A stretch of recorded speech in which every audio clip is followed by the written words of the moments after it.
pray po. Ama naming Diyos na dakila sa lahat, maraming salamat Panginoon sa gabi na to Lord na pinagkaloob mo po sa amin Lord na makapag-OBS po kami. And right now Lord, we pray Panginoon na tulungan mo kami Lord na lahat Panginoon ng mga mensahe mo sa gabi na to na patuloy Lord na may apply namin sa aming mga buhay.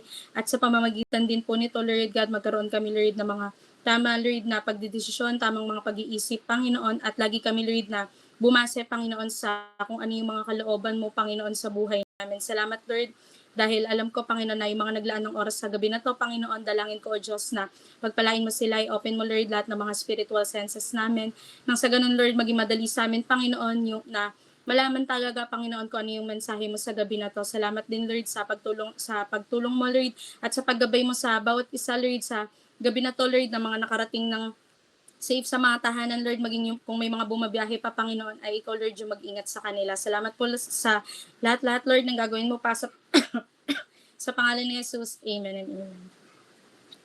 Ayan. Yan. Ano po, bali kasi, ano talaga, may naaral na po ako nung nakaraan. Tapos, hindi ko alam kasi parang ang dami ko nang nasulat, ang dami ko nang doon nagawa sa notebook ko. Tapos, kumbaga parang may sinasabi talaga yung Panginoon na parang palitan mo muna yan, iba muna yung ituro mo, ganun.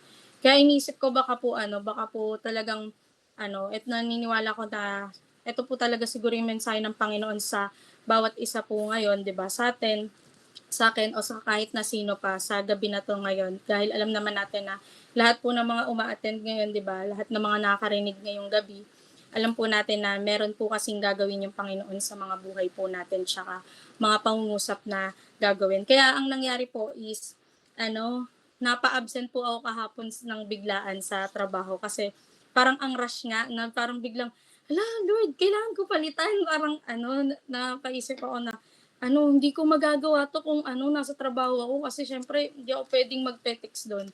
Kaya sabi ko na lang, nag-chat ako na hindi nga ako makakapasok para lang po magawa po ng maayos yung pinapa-mensahe po ng Panginoon. Kaya ngayon po, ayan, start na po tayo sa ating pong PowerPoint. Pa-flash na lang po. Ayan, dito po sa pag-aaralan po natin ngayong gabi, ayan, meron pong mag-asawa sila na na kamakailan ay nag-hike po sila, hiking gano'n, na mundok. Tapos, yung para sa kanila, dream come true daw nila yun kasi nga gusto talaga nilang ma-experience daw po yung mga ganong bagay. Tapos ngayon, nung pababa na po sila, kumbaga, after na nilang umakyat, edi pababa na sila. Ngayon, nalaman nung habang naglalakad na po sila pababa, yung lalaki po, biglang na-realize niya, naisip niya na wala na daw po pala siyang tubig. Sabi niya, yung wala na pala akong tubig nade-dehydrate na ako, syempre nauuhaw na siya. Parang inisip niya, ano nang gagawin niya. Ngayon, tapos nung na-realize niya po na sa kalagitnaan ng pagbaba nila, meron pa daw po siyang 8 miles na, may 8 miles pa daw silang lalakarin. Nalimutan ko, kinonvert ko siya sa kilometer pero ang layo pa po talaga ganun. Kumbaga ibig sabihin, malayo pa yung lalakarin nila para lang makababa na sila dun sa pinakababa po nung bundok. Tapos ang nangyayari nga po, syempre dahil wala na siyang tubig, yung yung binti niya, parang bigla pong nag-lock. Or siguro po, kumbaga parang napulikat, ganun. Pinulikat siya, tapos sa sobrang sakit, tas wala pang tubig, hindi niya na po alam kung ano pong gagawin niya. Tapos ang pinakatumatakbo na lang daw po sa isip niya that time. Ay ayun po, pa-next po pala yung PowerPoint po. Ayan. Kumbaga dumating yung time na yun yung yung legs niya, parang nahirapan na siya. Tapos ang pinaka naiisip niya na lang po nung time daw na yun, hindi ko na kaya kahit mag-isang step man lang. Kumbaga kahit isang step lang daw ng paa niya, hindi niya na kaya. And sabi niya, I just want to give up. Gusto niya na lang daw sumuko. Tsaka gusto niya na lang daw mag-quit, ganun. Sa ginagawa niya nga, kasi nga, ganun na po yung nangyari sa kanya. Kaya ngayon po, pa-next po. Ayan, sabi po dyan, di ba?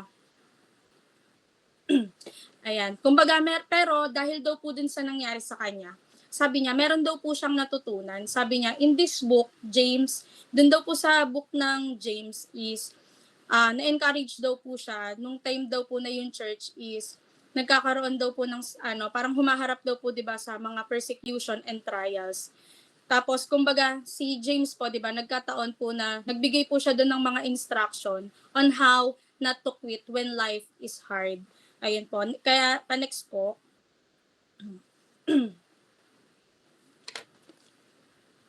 Ayan, kaya yung title po nung natin nung sa gabi na to is How to Endure When You Want to Quit.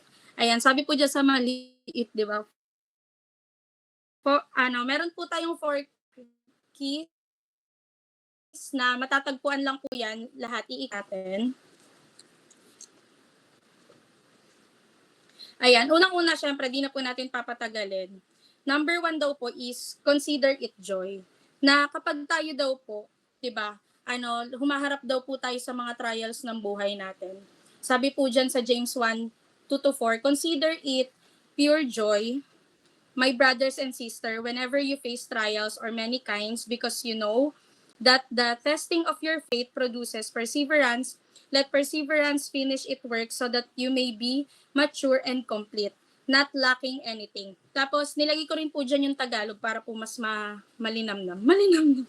Yan, pa-next po. Sabi po dyan, mga kapatid, magalak kayo sa tuwing dumaranas kayo ng mga pagsubok, sapagkat alam ninyong nagdudulot ito ng katatagan sa inyong pananampalataya. Kaya tiisin ninyo ang pagsubok upang maging ganap at walang anumang pagkukulang ang buhay ninyo.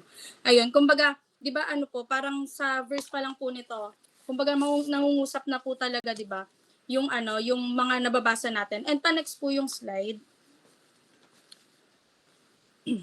Sabi po, how can we possibly consider our trials a joy?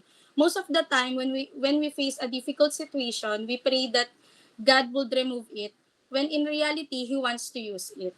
Ayan, kumbaga 'di ba may mga times daw po na yung mga pagsubok, mga kinakaharap natin, mga problema natin na pinagdadaanan. Parang lagi lang nating pinagpe-pray na, Lord, tanggalin mo naman sa akin 'to, ayoko 'to, gano'n. Kumbaga, Lord, nahihirapan na ako. Kumbaga, parang kumbaga pinabayaan mo na ba ako sa problema ko na 'to? Kumbaga may mga gano'n daw po tayong nagiging moment sa buhay na parang, Lord, bakit ako yung nakakaranas nito? Bakit kailangan kong pagdaanan 'to? Tanggalin mo na po 'to sa akin. Pero alam niyo po ba na sa reality daw po, gusto lang din daw pong gamitin 'yon ng Panginoon para sa atin, 'di ba? And yun po, pa-next po yung slide. Ayan, kaya sabi nga daw po ni James, 'di ba? James isn't saying it will be easy. Isn't saying it will be easy, but rather asking us to consider that they were facing might have a purpose. Our obstacle might be an opportunity. Na oo, hindi naman po talaga madali lahat. Pero 'di ba, kumbaga kailangan po sa mga pinagdadaanan po natin, alam natin na may purpose po 'yon. Kasi naisip ko nga, oo nga naman kasi kung wala na po tayong mga nagiging trial and testing sa buhay, wala po tayong mga problema na kinakaharap, parang paano po natin matetesting yung Panginoon sa mga kaya niyang gawin sa mga buhay po natin. 'Di ba? Kumbaga kung magiging madali lang po lahat, parang paano po natin makikita kung paano maging Diyos talaga, 'di ba? Yung Diyos na buhay sa atin, 'di ba? Yung Diyos na tagapagligtas natin. Kaya tandaan po natin na kapag may mga ganito daw po tayong trial sa buhay, anumang klase po 'yan. Kumbaga lagi pong may purpose 'yon. 'Di ba parang kaya nga po sinasabi din natin na hindi, siguro kaya ko rin po 'to napagdadaanan kasi may purpose po talaga yung Panginoon.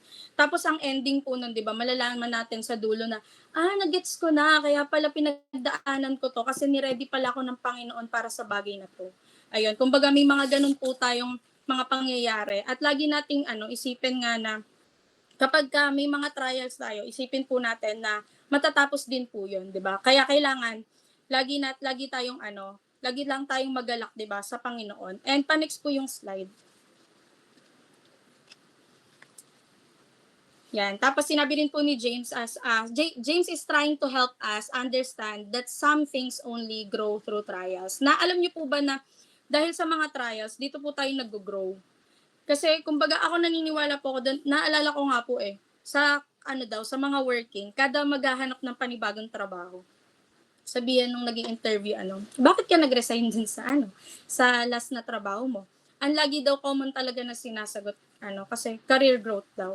Kumbaga, gusto nilang mag-grow kasi parang ang na lang, sanay na sila na sa ganitong trabaho na yung ginagawa nila. Ngayon gusto na nila dahil matatag na sila sa ganong klase ng trabaho, gusto nilang mag-grow pa para maka-experience pa sila ng iba pa kasi may mas maibubuga pa sila, mas may kaya pa pala silang gawin. Kumbaga ganun din daw po yun sa atin, sa trials daw, sa mga trials, problems natin, testing sa buhay.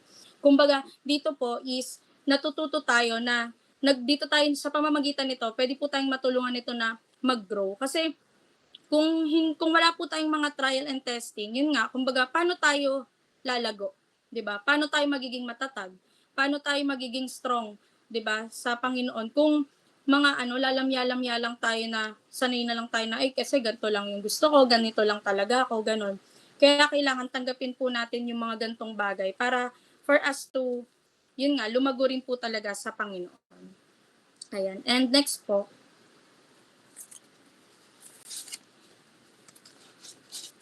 hindi ko alam kung, ayan. And sabi rin po, James communicates that the only way we grow perseverance is through trials. Ayun nga po, kumbaga, yung, tulad pa rin po na sinasabi ko kanina na sa mga trials po, dito po tayo mag-grow at tatatag. Ayan, next na po natin. Ayan, sabi nga daw po, it's hard but it's also encouraging because we serve a God who can turn our mourning into gladness, our ashes into something beautiful, and our sorrow into joy. Di ba lahat po tayo sang-ayon dyan? Kaya comment po kayo ng amen dyan para sa mga sumasang-ayon na lahat, di ba, na mga pagluha natin na lumabas na lahat sa atin, di ba, mga sipon natin, uhog natin, mga luha natin, 'di ba? Lumabas na 'yung lahat ng 'yan. Pero alam natin na after po noon, meron na po tayong meron na pong mga kasagutan sa mga pagsagot. May mga kasagutan na po sa mga panalangin natin. Kaya nga naisip ko po parang kapag tayo daw, 'di ba? Pag todo na 'yung iyak natin sa Panginoon na parang anong-ano ka na, Lord, binibigay ko na lang 'to talaga sa iyo lahat. Ma-excite ka na, kumbaga magalak ka na. Bakit? Kasi alam mong answered prayer na yung sunod doon. Alam natin na kasiyahan na, di ba, kagalakan na yung magiging sunod na step doon. Ayun. And next po,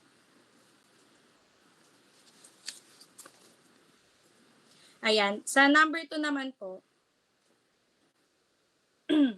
yan, ask for wisdom. Ayan. Sabi po sa James 1:5, if any of you lack wisdom, you should ask God, who gives generously to all without finding fault, and it will be given to you. Ayan. Sa Tagalog po, sabi po, ayan, kung mayroon mang nagkukulang sa inyo sa karunungan, humingi siya sa Diyos at ibibigay ito sa kanya ng walang pangmamaramot at panunumbat. Ayun, 'di ba? Kumbaga yung wisdom daw po dapat inaas daw po natin to sa Panginoon. Ayan, next po. Sabi po, when we come up against those moments in life where we want to give up, we can't endure it with our own strength and our own knowledge. Ito po, naniniwala po ako na alam naman na po talaga natin itong lahat, di ba? Na yung lahat po ng meron tayo, lahat ng pinagdadaanan natin o mga pinagtatagumpayan natin, hindi naman po talaga natin to mapagtatagumpayan or hindi natin to makakaya nang sa sarili lang po nating kakayanan. 'Di ba? Kumbaga ito po is sa tulong ng Panginoon. Kaya mahalaga nga daw po na dapat lagi tayong nag-aas sa Panginoon kung ano yung mga dapat nating gawin. Kaya 'di ba, wag po tayong mahiya na laging na wag po tayong mahiya lagi na magsabi sa Panginoon na bigyan tayo ng wisdom.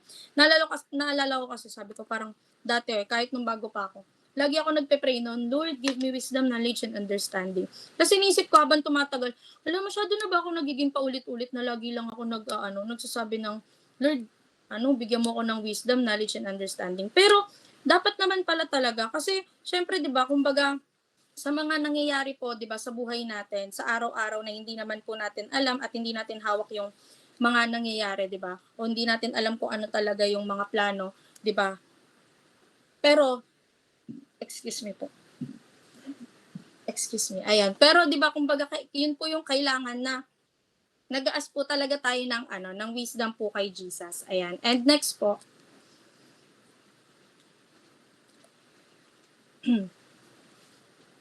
Sabi po, James remind us to ask God for wisdom. Ayun, wag na, kumbaga sabihin po natin yun sa Panginoon na humingi tayo ng wisdom and He will give it. At tandaan po natin, ibibigay ng Panginoon. And God will pour out supernatural wisdom. Ano po ibig sabihin ng supernatural? Di ba mga, kumbaga, kahimala-himala, ganun. Kumbaga, hindi lang basta wisdom, 'di ba? Kayang magbigay ng Panginoon ng supernatural wisdom. He will give us the thoughts, ideas, motives and perspective that we need. Kumbaga lahat ng mga kailangan natin, kayang ibigay po 'yun ng Panginoon. Kaya nga daw po, pwede po nating sabihin na na dahil nga Lord, bigyan mo po ako ng wisdom. Bigyan mo po ako ng wisdom para po sa marriage ko po, bigyan niyo po ako ng wisdom para po sa pagdedesisyon ko sa buhay, sa business. Bigyan niyo rin po ako, Lord, ng wisdom para po sa pagpili ng course. Lord, bigyan mo po ako ng wisdom para po sa papasukan kong trabaho o sa kumpanya na a-applyan ko. Kumbaga, sa kahit anong sa kahit anong mga ginagawa po natin, 'di ba, sa buhay. Parang maganda po na nag-aas tayo ng wisdom sa Panginoon. Kaya nga po na lagi ko naaalala na 'di ba, yun nga po, parang pag kunwari tayo may mga gagawin tayong desisyon sa buhay. Parang wag kang yung, ay kasi na ito na naisip ko, sabi kasi ni ganito na lang daw gawin ko eh. O kaya sabihin na natin sa mga nag-aaral, ay kasi sabi lang sa akin ni John Rex, mag-mascom daw kami, magma-mascom na lang ako. Ganon. Kumbaga kailangan, Lord, mag-ask ka ng wisdom, ganon, 'di ba? Kumbaga, Lord, pengi po akong wisdom para malaman ko po talaga kung yung pala nagmascom si John Rex, yun pala gusto niya edok nga. 'Di ba? Kumbaga dahil dahil mga naghikayatan lang gano'n. Tapos sinabi mo parang dito nag-apply ka sa ganitong kumpanya. Tapos ang ending yung pala may much better pa palang kayang ibigay sa iyo yung Panginoon. Pero 'di ba dahil nga hindi ka nag-aas ng wisdom, kumbaga hindi mo tuloy nalalaman kung ano yung dapat talagang gawin. Ayun, kaya tandaan po natin, 'di ba? Kahit nga po yung sa ako bilang isang nanay na rin po, 'di ba? Kailangan mag-ask din po ako ng wisdom sa Panginoon sa pagiging asawa, sa pagiging nanay. Kumbaga, yun po yung kahalagahan, 'di ba, na humihingi po tayo nun sa Panginoon. Ayan. And pa-next po. Parang ayan. Kaya nga po, sabi po, di ba, God will generously give us what we need. Na kung ano po yung mga pangangailangan po talaga natin, tandaan po natin na kayang-kaya pong ibigay yan ng Panginoon. Di ba? Na parang kunwari, itong mga tao na to, ito lang yung kaya niyang ibigay sa'yo. Pero yung Panginoon, kahit ano po, kaya niyang ibigay.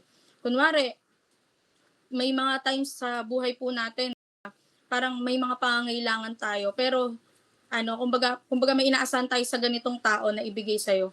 Pero kumbaga hindi namimit 'yon. Bakit? Kasi hindi naman kayang ibigay lahat ng tao, 'di ba, kung ano yung kailangan mo, kundi yung Panginoon lang po talaga yung may kakayanan po nun. And 'yun po, next po.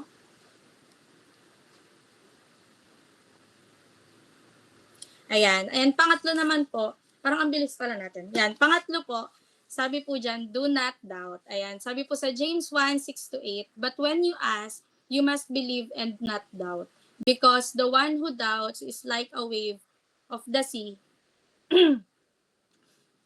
Natatawa ako sa mga comment nito ni John Rex eh. Of the sea blown and tossed by the wind. That person should not expect to receive anything from the Lord. Such a person is double-minded and unstable in all they do. Ayan. Sa Tagalog naman po, sabi po ay, ngunit dapat magtiwala ang humihingi at huwag magduda. Dahil ang taong nagdududa ay katulad ng alon sa dagat na tinatangay at pinapadpad ng hangin. Ang ganitong tao ay hindi dapat umasa na may matatanggap mula sa Panginoon. Dahil nagdadalawang isip siya at walang katiyakan sa mga ginagawa niya. Ayun, pa-next po. Kumbaga yung term po na doubt, malaki po siyang impact din sa buhay ko kasi nung tinuturo pa nga po ng mga bago pa lang po akong Kristiyano nun. Lagi nga pong nasasabi yun na kailangan wag daw po tayong magda-doubt sa ano man yung mga kayang gawin ng Panginoon. Kaya kumbaga hanggang ngayon po, na ilang taon na po ako sa Panginoon, lagi ko rin pong pinanghahawakan yun. Oo, may mga dumadating po sa punto ng buhay na kapag grabe po yung mga napagdadaanan kong problema, may mga time po na parang Siyempre, oo, mapapaisip ka. Pero, nandun pa rin na mag-e-end ka pa rin na hindi ako magda-doubt kasi malaki yung Diyos ko. Alam kong kaya niyang sagutin lahat ng mga prayers ko. Ayan, kaya sabi nga po dyan, di ba, James know our tendency to doubt God. Sometimes when we come to a difficult moment in life, our response is, God, where are you? God, why am I having to deal with this? Di ba? When are you going to show up, Lord? 'Di ba? Parang may sa mga buhay daw po natin, may mga times daw po na gano'n tayo na, Lord, pinabayaan mo na ba ako? Asan ka na? Kailangan kita ngayon. Gano'n, 'di ba? May mga times daw po na parang lagi tayong napapatanong na, Lord, sasagutin mo ba talaga? Sabi mo, ano, nag-pray ka na gusto mo maka-attend ng church retreat, sabay ang tanong mo sa dulo, Lord, ipaprovide mo ba? 'Di ba? Parang dapat pagka gano'n, hindi ka nagda-doubt. 'Di ba, na kunwari kapagka may mga pinagpe-pray ka sa Panginoon, parang sa'kin i-a-advice ko po kung magda-doubt ka, 'wag ka na mag-pray. Kasi 'di ba, parang parang niloloko mo naman yung sarili mo nun. Parang nag-pray ka, sabay ang ending hindi ka naman pala naniniwala kay Lord. Parang para saan pa na nag-pray ka, 'di ba? Kumbaga, hindi mo naman binigyan ng chance yung ano, yung Panginoon na ipakita sa na kayang-kaya niya i-answer lahat ng mga klase ng prayer mo, 'di ba? Kaya parang yun po, kumbaga sa atin, kaya kailangan, 'di ba? Wag natin laging questionin. Minsan may mga time na parang akala mo magtatampo ka pa sa Panginoon, parang Lord, wala ka naman talaga ata dito ngayon eh, parang di mo naman talaga ata ako naririnig. Pero 'di ba, ano, antayin mo lang. May ginagawa kasi yung Panginoon. Lagi nating ano, lagi ano, parang tulad din po nung lagi natin 'di ba kinakanta din, "Be still and know that He is God. Be still and know that I am God." 'Di ba? Sinabi 'yun ng Panginoon kasi kumbaga relax ka lang. Parang ano, naaaligaga ka na or parang ano ka na, parang ano ba 'yun? Ano bang term dun? Baka kasi kung ano masabi kong term, kumbaga parang naaano ka, masyado mo ng pinupursige na, Lord, kung ano, sumagot ka naman na. Pero ano, antayin lang po natin at wag lang tayong mag-doubt. Basta yun lang kailangan nating gawin. Wag po kayong magdududa sa Panginoon. And yun po, pa next po.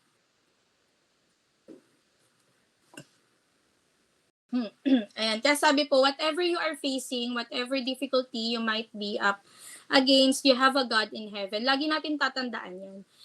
Na meron po tayong Diyos, di ba, sa kalangitan who wants to remind you na don't give up and don't doubt, di ba? Lagi mong ano, tatandaan na wag kang susuko, 'di ba? 'Di ba kaya nga lagi natin sinasabi, "Oy, ano tawag dito, kahit may mga nagkakatampuhan tayo or kumbaga kunwari kasamin ni ano ni Syra. Kahit nagkakatampuhan kami minsan 'yan, parang, oy, hanggang ano talaga 'to, kumbaga don't give up, hanggang dulo, hanggang langit talaga, magkaibigan tayo." Gano'n, 'di ba? Kumbaga, ibig sabihin po parang walang susuko sa atin. Kumbaga, 'di ba, 'yun lang din po yung gusto kong iparating na mga kapatid. Oo, may mga pinagdadaanan po tayo sa buhay, iba't iba po yung klase or mga meron po tayong kinakaharap, pero don't give up po, 'di ba? Lagi natin tandaan na mas malaki pa rin po yung Diyos natin, 'di ba? Na siya po yung makakapag-control ng lahat. Kumbaga ibigay lang po natin sa Panginoon, magtiwala lang po tayo sa kanya. And yun po, next po.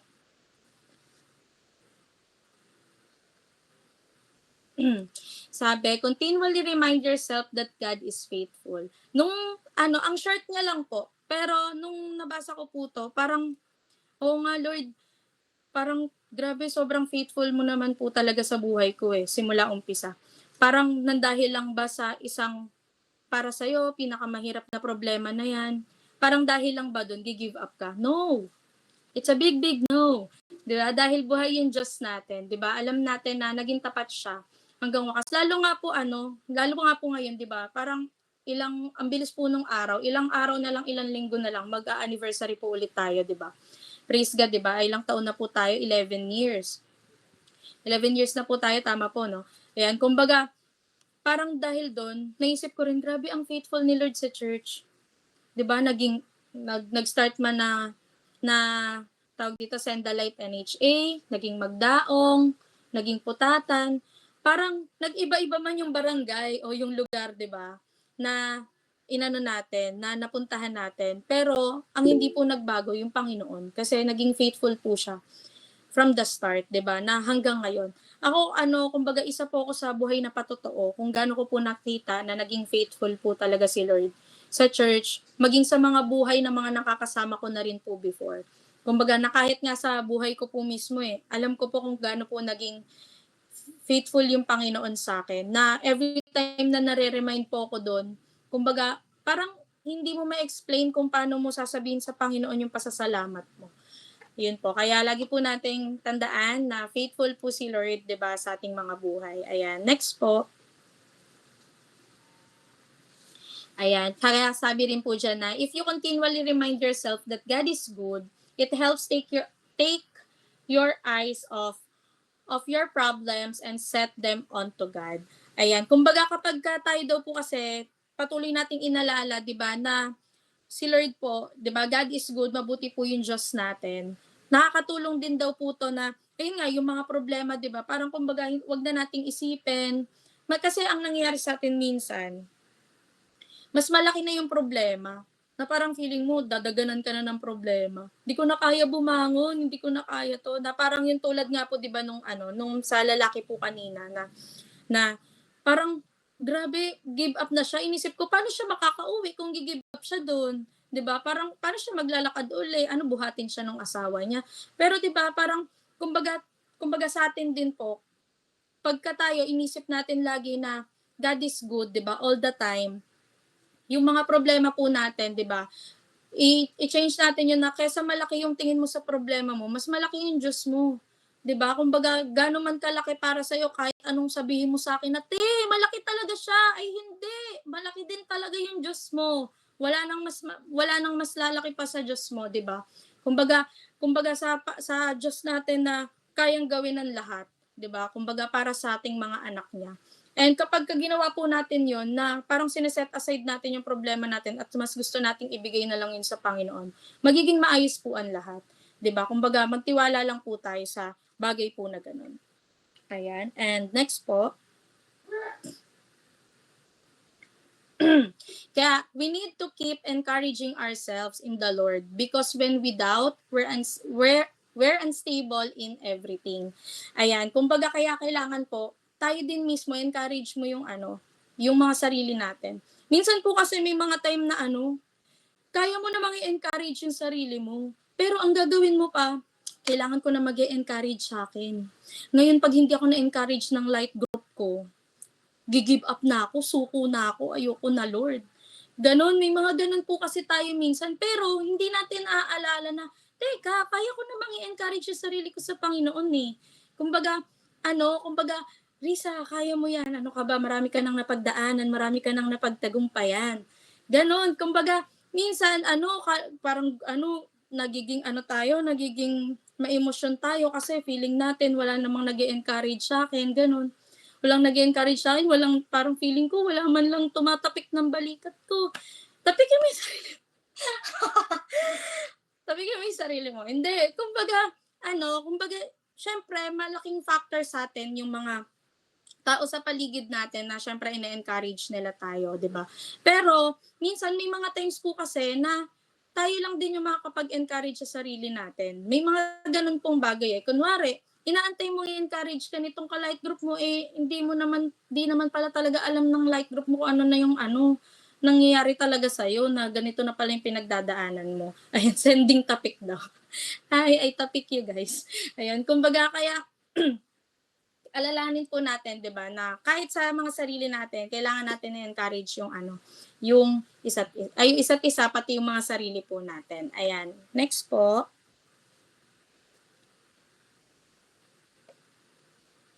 Ayan. And yung last po natin, ayan, ito yung pinakamaganda syempre at pinaka-inaantay nating lahat. Yung focus on the finish. Ayan, malapit na rin po tayong ma-finish sa OBS ngayon, di ba? Kasi 4 lang naman po yan.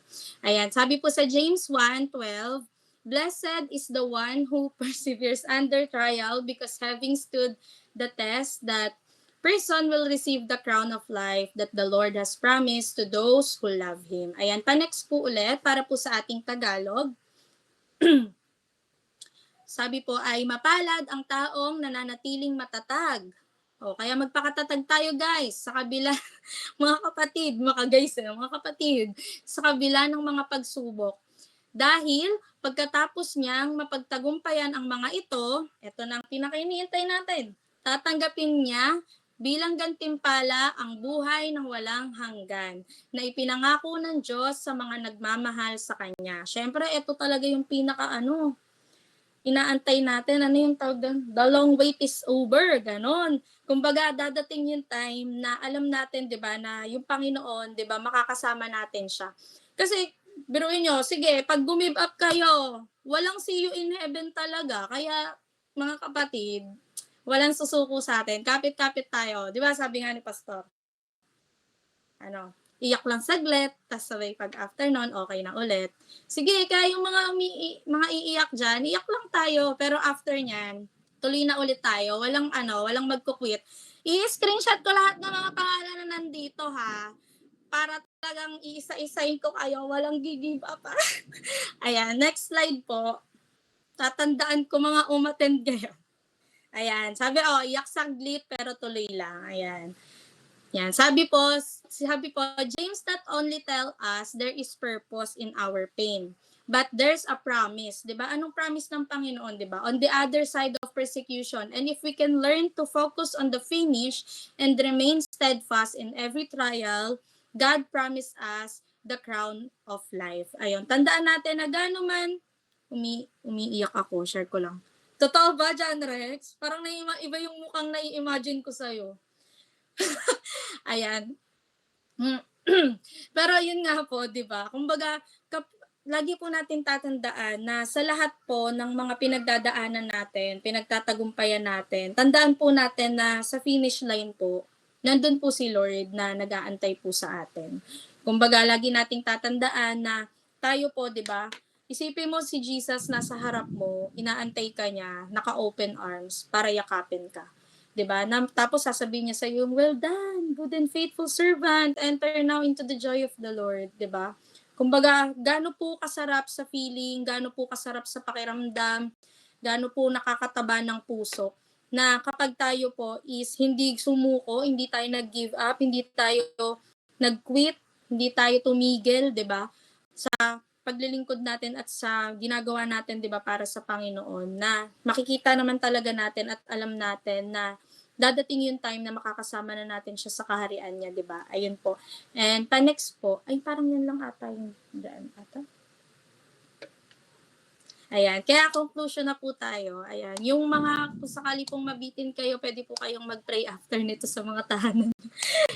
Iyak na lang po kayo doon. Yeah. Pero sabi po sa conclusion natin, 'di ba? There are moments. Amen, Miguel. Praise God.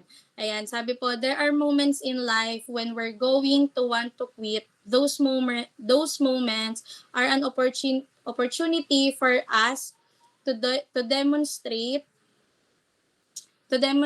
our faith in God by counting it all joy to go through our trials.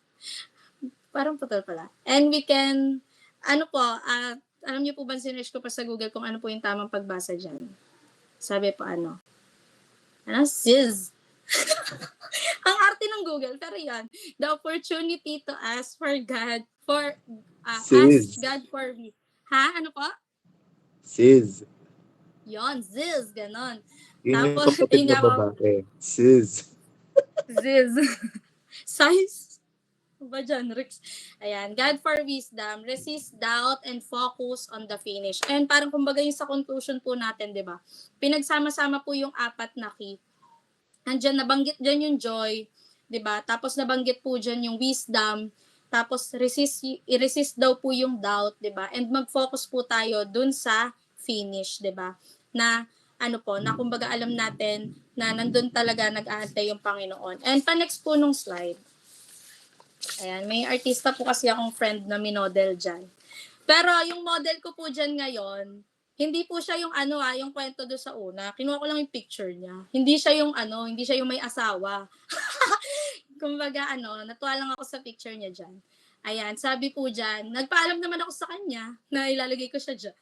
Ayan, sabi ko po, ayan, sabi po nung nung lalaki nga po na na umakyat ng bundok, sabi niya po do'n, "If you feel like I did on that hike, na wanting to quit, na gusto daw sumuko nga ganyan, with every step, here's what I discover." Kumbaga meron daw po siyang na-discover, 'di ba, dun sa pag-aakyat niya ng bundok na yon. Sa pag-aakyat niya ng bundok, may naano siya, may na-realize siya, may napansin siya, at may natutunan siya. Yun daw po ay, yun, next po.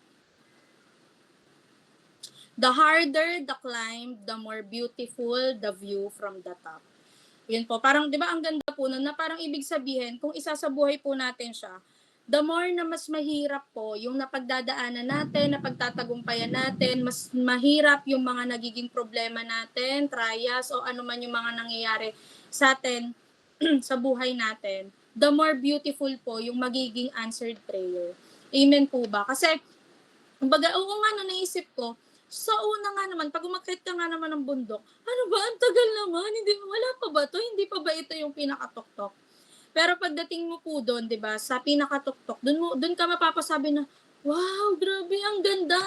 Tapos nakapag-picture ka na ng 100 plus agad, 'di ba? 200 plus agad kasi bakit? Doon mo nakita yung kagandahan lalo nung kinalabasan sa pag-akyat mo doon. Kaya parang sa atin, 'di ba, sa atin po mga kapatid, parang sa buhay po natin, isipin niyo po, gaano man kahirap 'yan. Pwede po kasi nating sabihin na, ang dali mo lang sabihin 'yun kasi wala ka naman sa sa sitwasyon ko eh. Or hindi naman ikaw yung nasa sitwasyon ko. Pero yun nga po, sinasabi ko sa inyo na lagi na lang po natin tatandaan na gaano man kahirap 'yan, 'di ba? Mas kaya pa ring i-answer ni Lord yung mga panalangin natin. Kaya niya pa rin gawing beautiful, 'di ba? Kaya niya pa rin gawing maganda yung buhay natin, o kung ano man yung mga naiisip mong senaryo mo ngayon na parang feeling mo, hindi, parang ang pangit na nung nangyayari sa akin ngayon. No. Meron pang magandang gagawin si Lord sa buhay mo. Kaya wag ka lang give up, 'di ba? Wag kang tumigil. Tuloy ka lang. We will run the race, 'di ba? Sabi nga natin yun lagi, until we see Jesus face to face. Ayan, and pa-next pa po yung isa. Ayan, picture din yan ng friend ko. And ayan, siya pa rin ang model ko. Pero yun, yan inisip ko hirap na hirap siya dyan. Ay, siguro hirap na hirap tong friend ko na to umakyat. Ayan, di ba? Yun pa rin. Pero di ba after naman po nun, ayan, yan yung mga picture niya nung nandun na siya sa taas, di ba? Grabe, sobrang ganda. Kumbaga, doon niya nakita or doon makikita 'di ba ng mga tao yung kagandahan talaga sa task. Kaya mga kapatid, wag po tayong sumuko.